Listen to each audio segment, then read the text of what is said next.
Hi, I'm Matt with Schematical, and today, welcome to CTO Coffee Hour. With me, as always, is Dominic DeMarco. So, Dominic, thanks for joining. Happy Tuesday. Happy Tuesday. So, today, we will be talking about some things that happened with Stripe. And I know Schematical specializes in helping CTOs running on AWS sleep at night, but we will be talking about Stripe because there's some interesting things happening with the payment area there and some new cybersecurity risks that are coming out. So let's start with the agentic payment gateway they've created. So we've talked a lot about agents. Everybody's talking about them. People won't shut up about them at this point. But a while ago, I called it and I said, these things are going to be making payments on people's behalf pretty soon, for better or for worse. But and I think that the LLMs and those your agent assistant that you're going to be chatting with, your Claude or whatever, that they will be doing shopping. I don't know if they'll buy your next house, but they'll help you research it. They will likely be buying products for you fairly soon. Some people, there's two sides to this. Some people are going to play fast and loose with it, and I can't wait to see what happens to the guy that puts it in YOLO mode for payments. I think that someone's going to learn a harsh lesson that way. But at the same time, I don't know if you could really fight it, or especially if you're in e-commerce, I don't know if it's a wise idea to fight it. So the good news is Stripe has created some pretty good safeguards to help protect you and ask for approval before payment is made. So at least you're not giving an LLM your credit card number and just hoping to God it doesn't end up on the black market. But as well as I do, somebody's going to write another agent to automatically click yes to anything less than $499 or $501 or whatever their personal limit happens to be. Well, like I said, I do like it. I do like how Stripe implemented it, that there's a push notification, there is an opt-in, there is an approval stage to it. And I'm sure that, and I watched a couple shorts on this, and then as well as being able to set up some account limits as well. But somebody's going to write something else that's going to circumvent the agent just to see what it does. I'm sure some YouTuber will just be like, "Yeah, I let my agent buy anything you wanted for 30 days." I think $100,000 cap, go. And just see what it does. It's going to happen. It's absolutely going to happen. Yeah, that's a Mr. Beast video at 800,000. I was thinking no, but at the same time, 500. It's really, I mean, right. That's what I'm saying. Somebody like that's going to absolutely do something just to see what the agent does. But it's brilliant that Stripe does this as well. They're the first one out of the gate because, I mean, this payment space is evolving crazy fast as well. So some implementation of this, of course, is going to be available on Apple Pay / Wallet or Google Pay, GPay, as well in the not too distant future. Wouldn't you almost assume that to be the case? I would think so. I mean, Google's already backed. I think they're back in. I can't remember if it's AP2 or ACP, Agentic Commerce Protocol, but they're back in one of those already. So I would be surprised if they didn't. I actually haven't had Gemini try and sell me anything yet, but I mean, probably will in the near future. Apple, I don't know where Apple is. Apple's a bit behind the ball on the agentic stuff or just an AI right now in so many ways. So I couldn't fathom where that would be. But when did this come out? This came out fairly recently. I think it was in late April, maybe early May, that they had their customer sessions, their customer conference, and they announced it there. I mean, they've already been dabbling with it, but just launching it as like its own feature and then integrating in with Link, which is one of their kind of quick checkout payment features. So from a vendor's perspective, what needs to happen to make something like this work? Well, you'd have to wire in with the APIs that they've proposed here. You'd have to make it discoverable, which I think in this case you'd have to add some features to your .well-known directory to make it discoverable. And then it basically functions a lot like the Link protocol from what I've gathered so far. I actually haven't done it at hands-on integration with one of these yet, but I don't think it'd be rocket science at all. It wouldn't be incredibly difficult to do. So this is much more than, this is on the user side. So the user is going to need to have their agentic software set up. They're going to need to have a Link account set up on for Stripe, which is very easy to set up. Yeah. and then they just need to press go, and there needs to be merchants on the other end to answer that agent's whatever the queries it sends out on your behalf. Yeah, what I've seen before so far with these protocols is that the agent basically does a tool call and says, "I want to create an intent for a checkout." In which case, the agent doesn't have your credit card number, but it finds the endpoint based on typically like the well-known or a file basically that's Mm, standardized that people will know where to find. It'll search for it. Says, okay, here's the checkout instructions. It goes to here, and then at that point, it'll give you a link to get to whatever the checkout software is to approve mm, and or deny or and verify it. So that's vaguely what it is. They all have different capabilities, mm. ACP, AP2, so on. But yeah, that's pretty much it. Do you know of anybody that's implemented anything? I haven't. I didn't do any research on that. I'm sure somebody has. I believe they've got some examples there. Let me just pull this up. They're working with some of the bigger guys here to get some of these done.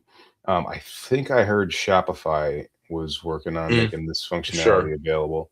Here we go. So Best Buy Coach, Kate Spade, are doing some of that stuff. Oh, that's for the Agentic suite there, but I don't know.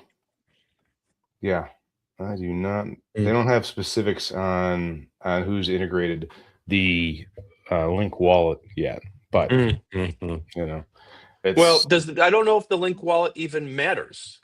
So the short that I watched of this said you can actually transact. The Stripe layer will create a one-time credit card for the exact amount of that transaction and pass that number through. So you never actually expose your number. Stripe sits in the middle with a one-time use credit card number. nice. Nice. Sounds like you've dug on more of the stuff than I have, or maybe there's new things that have popped out since I wrote the article. Mm, mm. So, so Yeah, that's an or you can pay interesting. with a secure token. So that was the two payment methods. So yeah, I don't think it depends upon. I think if the user says agent go, it can go. Anyways. Yeah, I am eager to see how this plays out there because there are going to be a lot of different ways to skin this cat, so to say. Mm, What we're talking about security stuff though, and tokens and whatnot. mm, I don't know if you read the second post, but there is a new type of fraud coming out right now, and there's a new business models emerging. And of course, with every new business model, there's new frauds. mm, And what's happening is Stripe has created people are signing up. Let's see. Let me start over again. You offer people a free trial, right? mm, And they get, with AI stuff, you get a certain amount of tokens. Well, people are abusing that. Hey, sign up for free and get free tokens, and they're basically have automated the signing up for new accounts mm, and then grabbing that and using those tokens. So they're farming it. And so mm, Stripe has actually launched some security to help protect against that because there's patterns. They use similar mm, emails and things like that. And so, but it's a token theft is kind of mm, fascinating that we live in a world. I mean, it's no different than stealing an API key, but in some ways. But that one, you've already put a credit card number, and these guys are just abusing people's free tiers for their mm. various agentic services. There's no surprise there. I mean, everybody's always looked for a way to extend their use of software without paying. Mm-hmm. Yep. But yeah, I mean, yeah, no doubt that they're not the first people to deal with this. So there's obviously techniques, and there's probably even GitHub packages out there built all around this. Yeah. Well, they've got the radar, which they boast has blocked more than 3 million risky signups. So Hmm, if you're having that problem, check out Stripe Radar. Might be something hmm. to use. Interesting. Yeah. So it'd be interesting to see like if like this holiday season there's any sort of like agentic action out there. I mean, places where you could use this, so it would make more sense instead of find me red shoes, right? But if there's got a concert this ticket that's going to go on sale at a certain time, it's worth maybe putting your agent on that, or other things where there might be out of stock, saying keep checking in on this and tell me when it appears. Um, That could be. Yeah. Those would be great applications. I think the example they had was, looking for a table at your favorite restaurant, making sure, Okay. putting down some type of dollar amount to Deposit. reserve your spot. Yeah. That'd be interesting. I want to go to one of these three places. Figure it out for me. Yeah. I Okay. could I see it want to for go last, to this or this to be able to figure it out for me. Okay. Okay. yeah, I could see it for last minute bookings, too. Like I almost want to say hotel tonight. Like they look at your calendar and say, hey, you got nothing going on this weekend. You want me to see if there's anything going on? And then it checks, hey, there's, this booking at your favorite hotel, not too far away.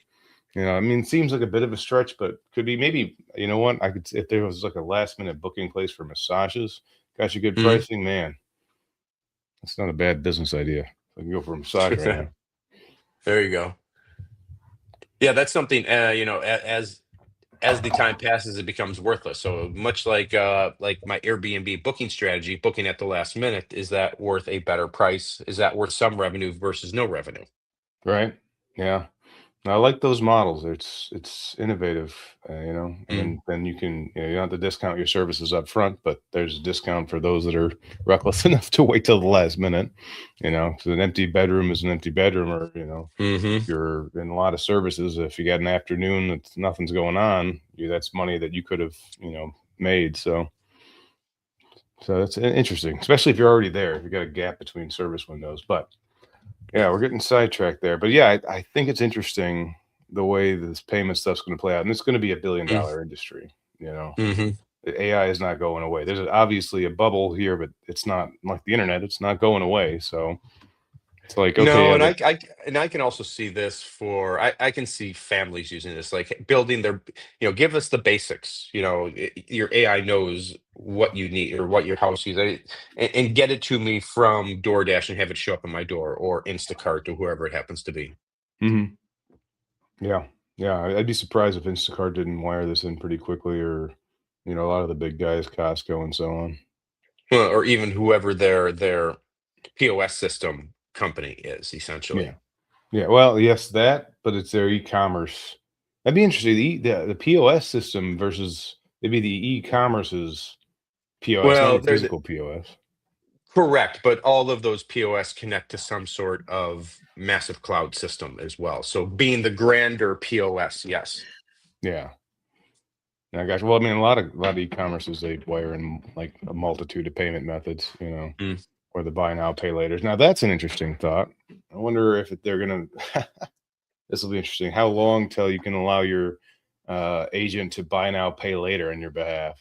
Which again, not Well, recommending. it already has a credit card. What's the difference? Yeah, I suppose it is. I suppose it is. I was thinking of there's certain ones that do like loans specifically. You're right. There is a Mm, difference. Because there's, I mean, the rates and everything like that. But I mean, mm. I'm thinking of the ones. Oh God, there's a big one out there that Yeah, I does. know what you're talking about. I see it at checkouts, and I think Yeah, and they PayPal has pre one, and yeah, they other people have pre-check one. you to see if you're Mm. good for a loan, and then they give you a rate based on that and everything. But like you've got to click through it, and it'll only be a while till your agent can do that for you. Hmm. So again, not advocating for it, but interesting food for thought. Going to happen. Yeah. Oh man. So yeah, I am eager to see how this works. I'm eager if anybody wants to experiment with something like this. If you want to make it to your website and take payments from agents, because you might as well make some money while the people are using it. We'd love to talk to you. This is something we're helping other clients with right now, so could Hmm. be fun. You got anything else, Don, before we sign off? No, that was an interesting one. That was you called it coming, and I'm really curious to see how this goes. This is going to be something that does. I want to see how big an impact this actually makes. It's not going to be as big as e-commerce, but it'll be interesting to see what happens. Yeah, I think I think go a couple different ways. I honestly can't call it, but assuming the internet doesn't go away and AI doesn't go away, it'll Mm. probably keep moving this direction. So, with that said, I'm Matt with Schematical, and stuff like this is what we do for a living. So, check us out. If you want to get a hold of us, check out schematical.com. Dominic, thank you for joining.